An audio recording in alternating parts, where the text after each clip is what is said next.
Hi, this is Simon. In this video, we're going to pick up right where we left off in the last video, adding some subtractive synthesis to our wavetable synthesizer. I'm actually going to start by making our wavetable synthesizer a bit more sophisticated, giving it a couple more controls before we add the filters for our subtractive synthesis. I could have included these initial wavetable changes in the last video, but we had plenty to do in that video, so I pushed those changes over to this one. So here I have the part 2 ensemble open. I'm actually just going to, as an initial move, save this as part 3. And so now if I go Command S anytime, I'm not going to save over my original, so I can still keep those presets, but I'm able to build more on this. I'm actually going to ruin all of these presets immediately by deleting all the oscillators except for one. The reason that I'm doing this is I want to make changes to all of my oscillators, and again, it's going to be way easier if I edit inside of this macro and then duplicate it back out. So let's go inside the macro. The first change that I want to make is I want to add a noise generator here. So right-click, built-in module, oscillator, noise. I'm going to wire this up in the same way, but of course notice there's no P input on this. And of course the reason for that is noise does not have a pitch. It's a random, non-periodic waveform across a band of frequencies, so it just has an amplitude control. Wire that into the switch, again holding down Command as I drag this over. Rename that input by double-clicking to noise. Let's go check out our panel. There it is. Go over to lock. So now I can select noise. Let's go down and hear what that sounds like.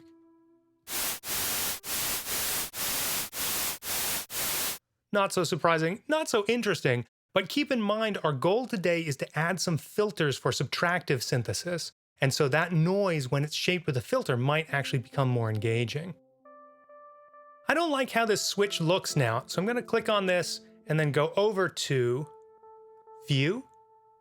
And now I can choose how it looks. I can, for example, change it to a menu. Let's see what that's like. Now I can go down and choose from a menu of different waveforms. Text panel would be like this. Spin.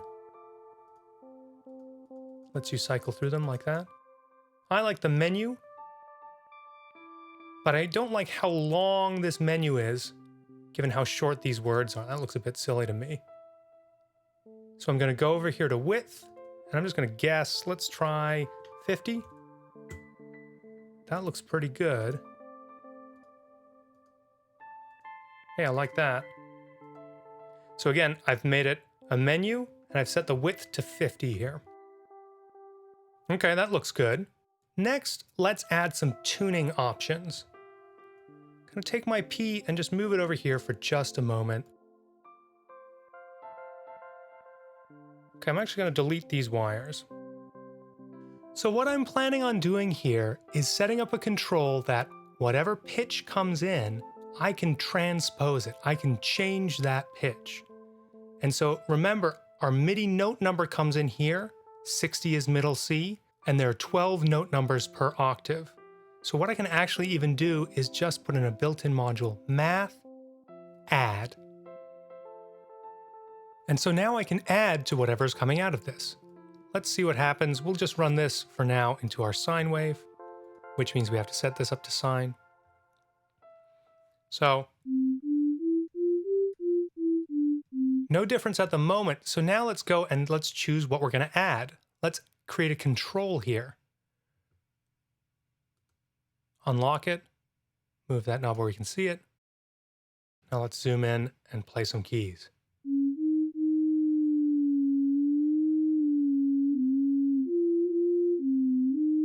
What we've added here is like a fine tuning knob. So the lowest this can go is -1. So that means when I'm pressing 60, what actually gets to this P is a 59. Whoops. And the highest I can go is 1. So when I push a 60, what gets to here is a 61. Now normally I would want that at 0. Let's rename this fine for fine tuning. So this could be nice if I have two oscillators. Let's just build that real quick. Duplicate this oscillator, run into the output, unlock. For now, I apologize, I'm just gonna leave them both as oscillator 1. So now, if I have them both at 0, turn that one up. No change there, that's just a sine wave, but now watch this.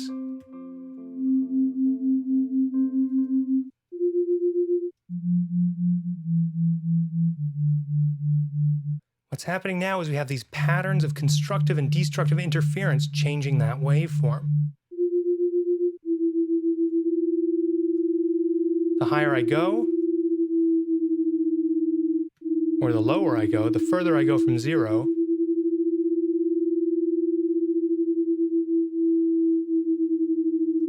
the faster that modulation is. Okay, this oscillator was incomplete, so let's delete that. Go back here.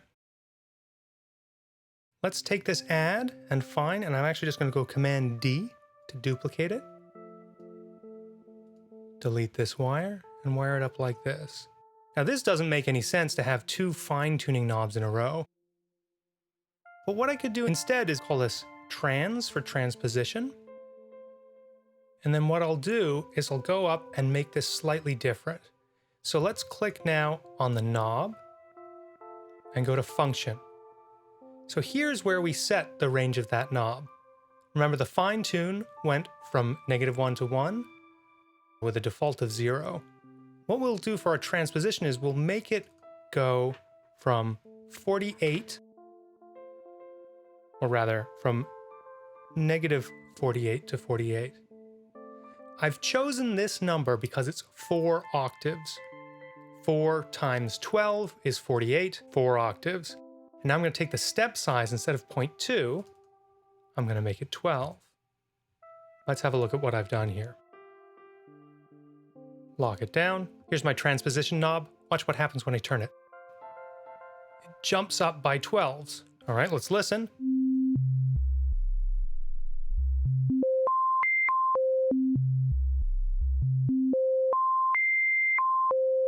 So now I've got an octave selection.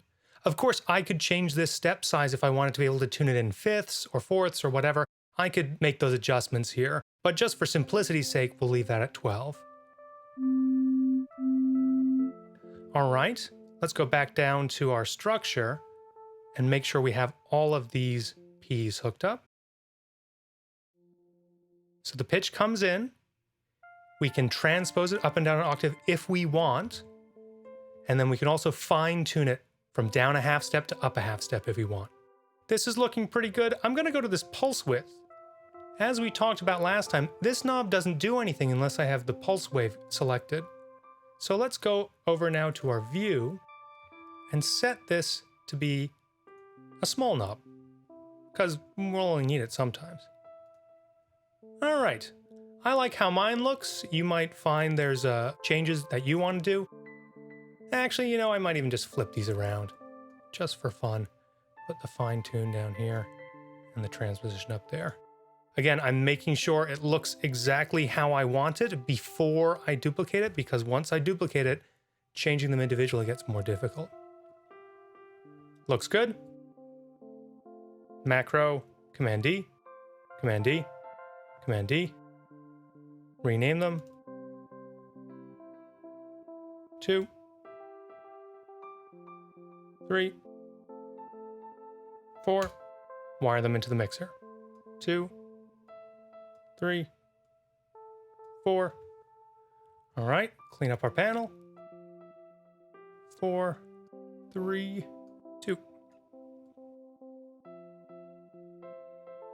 Lock it down, and let's see what we've made. Again, let's start with just 2 oscillators so we can think about what's happened here. So now I have 2 identical settings on the sine wave. Again, won't be too interesting, but I can detune this. I could make one an octave lower. Can add another oscillator. Let's make that one pulse. And turn it up slowly. Change the pulse width. Fine tune it a little bit off.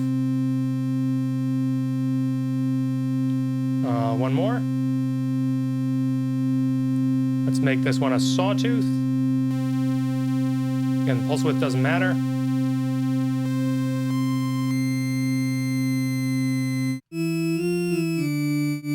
That fine tune goes a long way.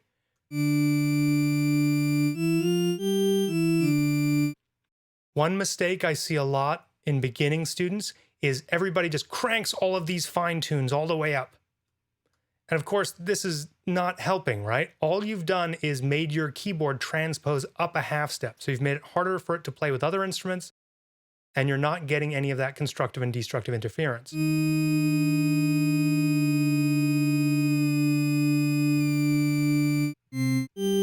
On the other hand, a little subtle detuning of these from each other can make some sophisticated sounds.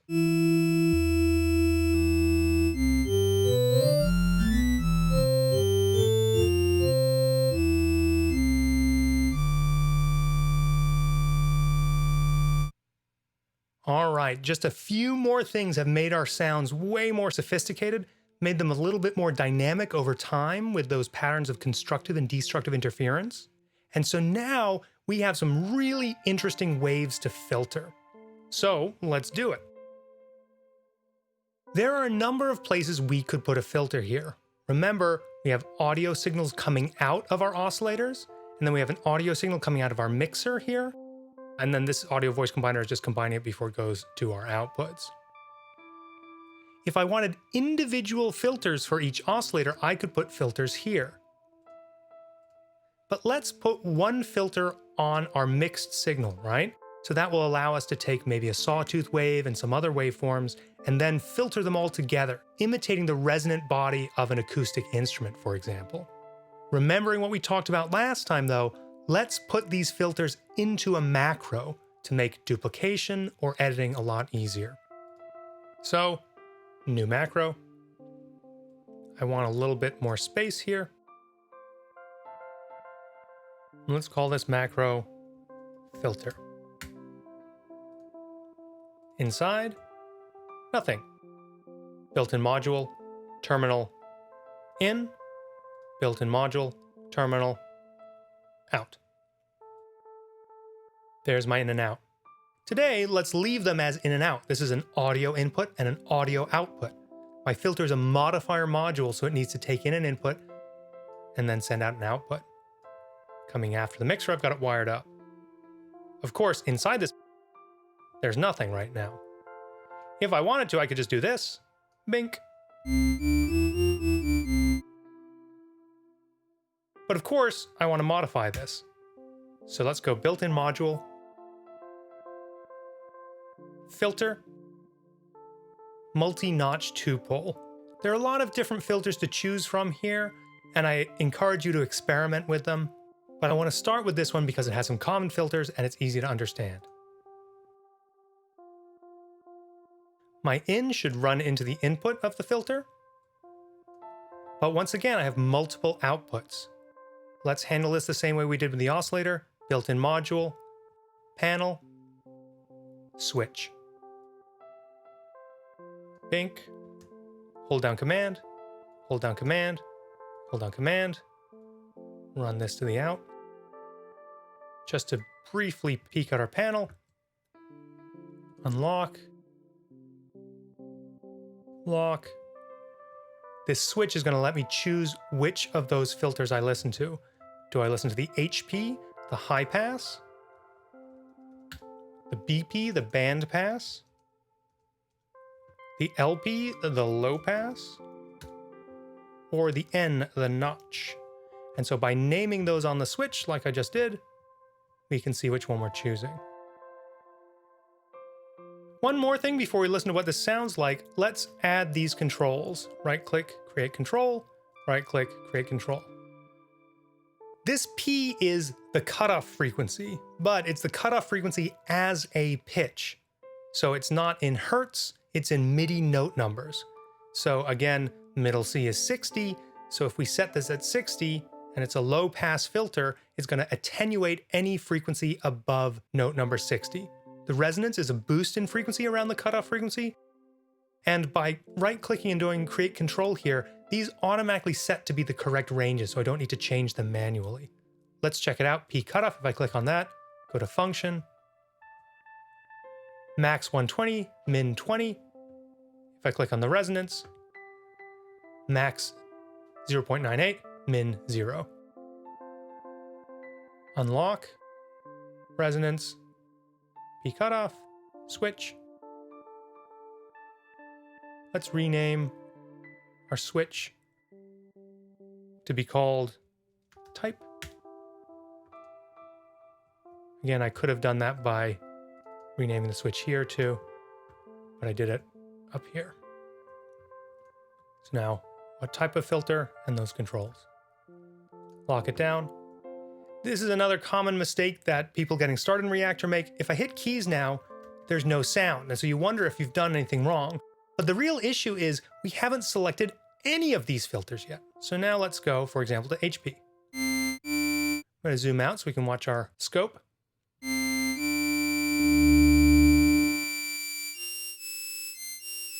High pass.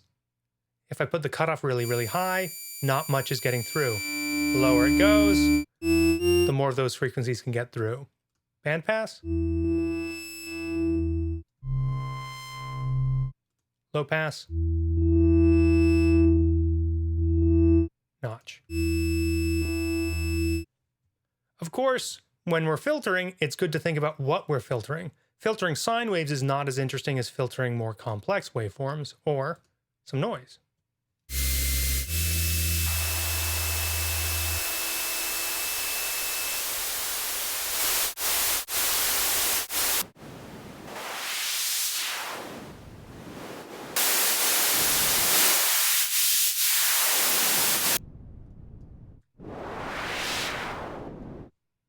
Now, with just noise, there's limited applications of this other than making, sound effects, ocean sounds.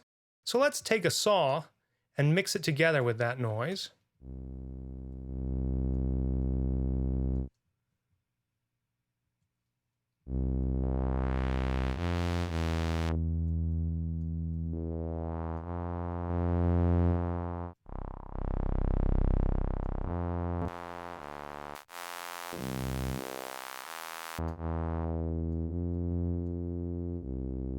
Maybe we'll add another saw. This one's detuned, remember?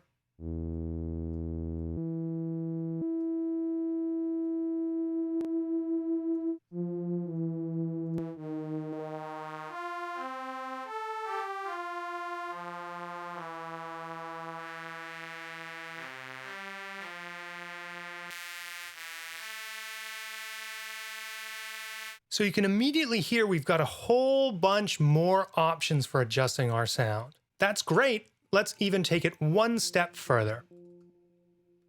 Multiple oscillators. We can also create multiple filters. Command D. Filter 1. Filter 2. Now we could make a mixer once again to mix these two filters together, but let's do this in a slightly different way. Let's use a crossfade. Built-in module, signal path, crossfade. Filter 1 in the 0, 0, filter 2 in the 0, 1, and then the output to here. Right-click, create control.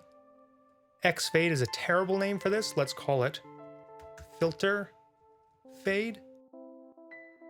Now let's move that to a good place. Unlock. This isn't in a macro, right? So I can drag it without dragging anything else. Put this over here with our filters. Filter 1, filter 2. I don't like how I can't put that anywhere that makes sense. I'm going to go over to the side here. Again, I've got filter fade selected. I'm going to change it to a horizontal fader. Let's see what's happened. Ah, neat. Lock it down. So now I can crossfade between these two filters. So in order for that to be anything useful, I need to put them at different settings. Filter 1 can be a high pass. Filter 2 can be a low pass. High pass. Low pass. High pass. low pass, and everything in between. Band pass. Kind of nice sound here. Okay. Band pass.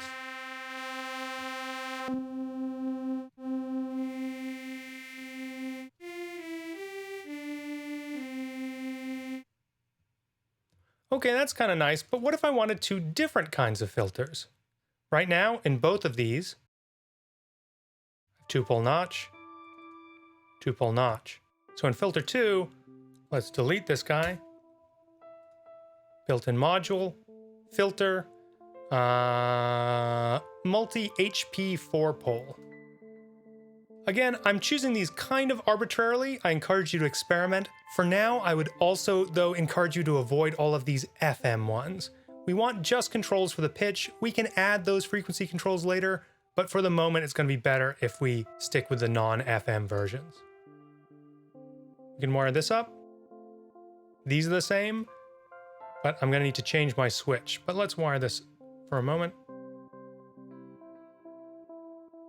Hold down command. Hold down command, rename it to match, HP2. So that's going to be a 2-pole high-pass filter as opposed to this one here, which is HP4. So that means that's going to be a steeper high-pass filter. HP2, HP4, BP2, LP2, BH4. Let's mouse over to look at this. So this is a 3-pole high-pass, 1-pole low-pass filtered signal. That's what the BH4 is. So let's think about that. The high-pass filter is going to be pretty steep, and the low-pass filter not so steep.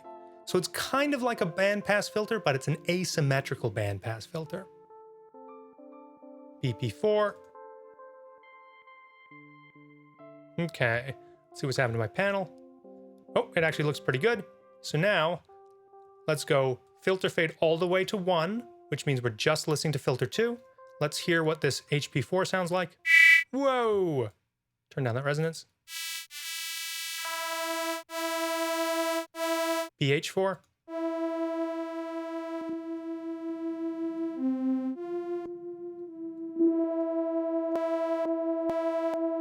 So we can hear that those sound different. Oops, looks like I mistyped that there. BP2.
So again, a lot more options here.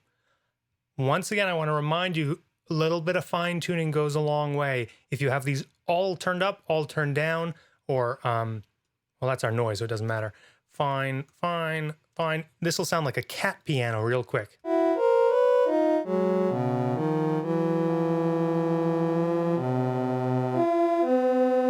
Now that can be a really cool sound, but let's start to create some presets now. And if all of your presets have that dissonance in it, then you haven't really demonstrated the dynamic range of your instrument.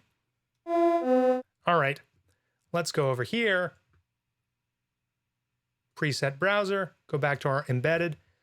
So I've broken all of these presets. Remember, these presets depended on oscillators that were there that I've now deleted. So what I'm going to do is now store that was selected as edgy try, but I've made something that I like better and that I want to call cat piano. Enter. Let's jump to my smooth lead. Again, doesn't know what to do because of all that new stuff. Let's make a new smooth lead here. Let's get these fine tunes back near the middle. Maybe a triangle in there. Let's just do 3 oscillators. Let's do a low sine wave, 2 triangles that are slightly detuned.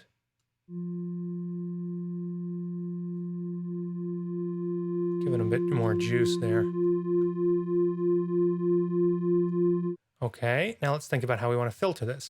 If we want to be smooth, then maybe we want to work with the low filter.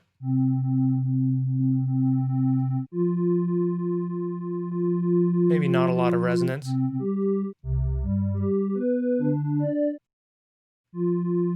That's pretty good. Smooth lead, store, still a smooth lead.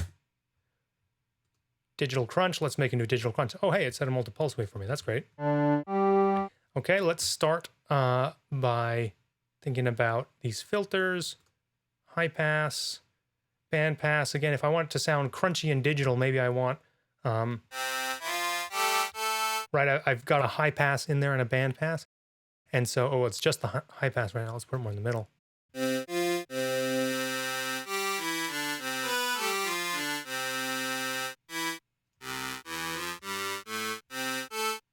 And so taking out the bass sound gives it a sort of lo-fi-ish feel. Let's change some pulse widths.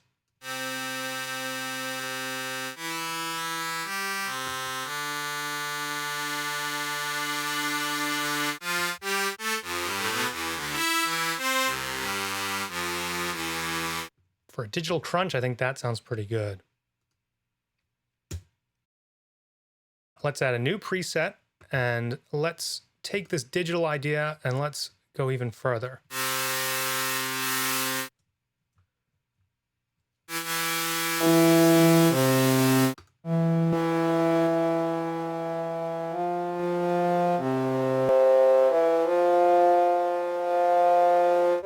Just sort of feeling around for good settings.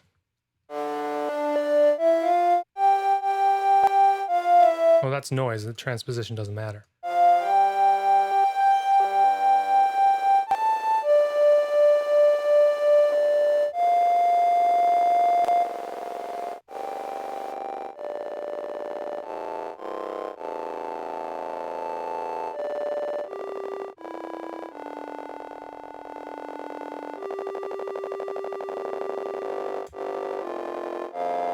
Oh, that's nice.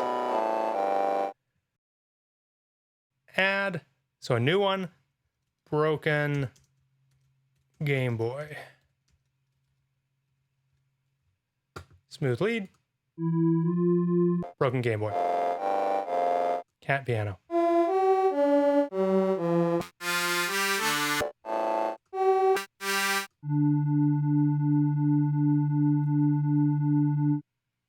Now we're going to add envelopes later, but without envelopes, we're still able to get a really broad variety of timbres here.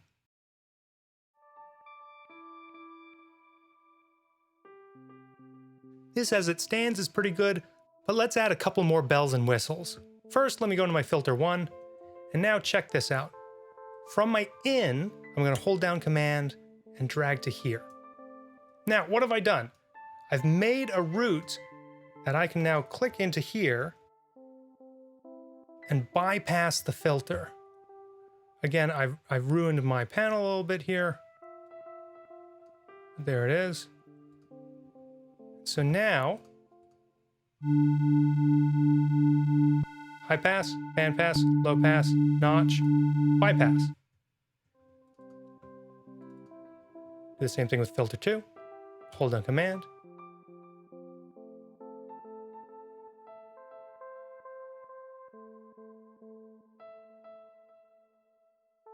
So now, I don't have to use these filters if I don't want to.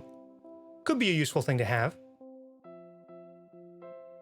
If you've already made your oscillators and presets and duplicated, this might not be a good idea, but let's add a little bit of randomness to this. This randomness is part of why analog synthesizers, we say it has some warmth. Warmth is sometimes just means inaccuracy. So let's add something here. Built-in module, event processing, randomizer. Okay, what this does is it takes in an input, and then you can give it a range of how much might be randomly added or subtracted from it. So let's go from this fine into there. Pardon me one moment, I will clean this up in just a sec. I'm wiring that. Boom. Boom. Okay, and now let's create a control here. Oops, I've done that so wrong. All right, I've been a bit silly here. Of course, the input of this should go into that input. And what I want to create a control for is that one. There we go. Okay, clean it up. Lock it down. If I set this to 0, there's no randomization. I'm going to turn down, just have on these first two oscillators. I'll set them both to sine waves. I'll set the fine tune both to 0. So they should be exactly the same now. Whoops, now they should be exactly the same. Let's turn up this random range.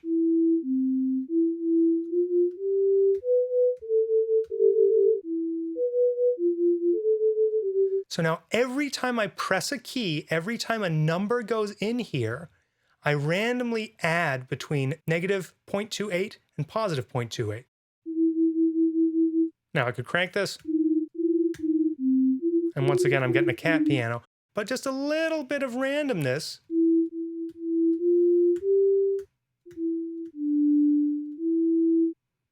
can give us a little bit of that analog warmth. Now, if you've already made your presets, I probably wouldn't add that. But if you haven't, maybe then delete, duplicate, duplicate, duplicate, bink, bonk, bonk. 1. Oops, rename them. 4. Now you can see I'm starting to run out of room to simultaneously look at my panel and my structure. So we might start moving away from this next time. 3, 2, 4. Shift to highlight multiple at the same time. Okay, lock it down. Turn up these other oscillators. Let's make them all saw.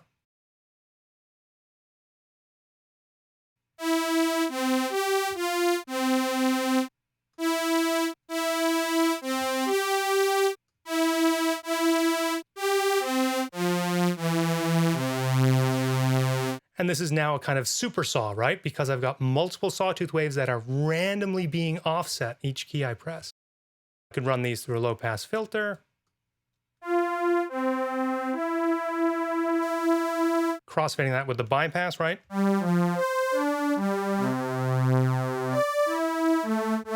Now I can press the same key multiple times and I'll get a different effect.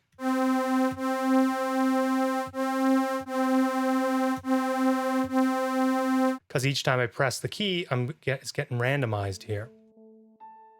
Optional, but a little bit of fun. I like to throw those in to my synths here and there. All right, I've already gone too far, but hopefully you can see how much more sophisticated our synth has gotten with just a few more steps.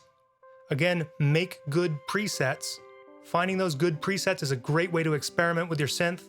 And then when you bring it into creative projects, having those presets is going to give you a great starting point for musical and sound design applications. Next time we'll add an amplitude envelope and an envelope filter to give this synthesizer even more potential.